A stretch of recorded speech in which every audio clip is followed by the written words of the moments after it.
മുഖ്യമന്ത്രി പിണറായി വിജയന്റെ മകൻ വിവേക് കിരണിന് ഇഡി സമൻസ് അയച്ചത് എസ്എൻസി ലാവ്ലിൻ കേസുമായി ബന്ധപ്പെട്ടാണെന്ന വിവരങ്ങൾ പുറത്തുവന്നു. നേരത്തെ ഈ സമൻസ് ലൈഫ് മിഷൻ കേസുമായി ബന്ധപ്പെട്ടാണ് എന്ന തരത്തിലുള്ള ചർച്ചകൾ പുരോഗമിച്ചിരുന്നുവെങ്കിലും ലാവ്ലിൻ കേസിലാണ് സമൻസ് അയച്ചതെന്ന് ഇഡി വൃത്തങ്ങൾ ഇപ്പോൾ സ്ഥിരീകരിക്കുകയാണ്. ലാവ്ലിൻ കമ്പനി ഡയറക്ടറായിരുന്ന ദിലീപ് രാഘുലൻ മുഖ്യമന്ത്രിയുടെ മകൻ വിവേക് കിരണിന്റെ വിദ്യാഭ്യാസ ചെലവിനായി പണം നൽകിയെന്ന വിവരം ലഭിച്ചതിനെ തുടർന്നാണ് ഇഡി സമൻസ് അയച്ചത്.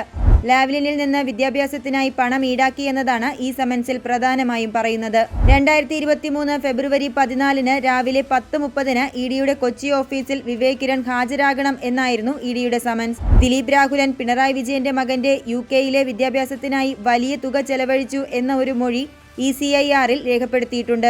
ഈ മൊഴിയിലെ വിവരങ്ങൾ ക്രോസ് ചെക്ക് ചെയ്യുന്നതിനും അതുമായി ബന്ധപ്പെട്ട കാര്യങ്ങൾ ശേഖരിക്കുന്നതിനും വേണ്ടിയായിരുന്നു വിവേക് കിരണിന് ഇഡി സമൻസ് അയച്ചത്. സമൻസ് അനുസരിച്ച് ഇഡി ഓഫീസിൽ വിവേക് കിരൺ ഹാജരായില്ല എന്നാണ് വിവരം.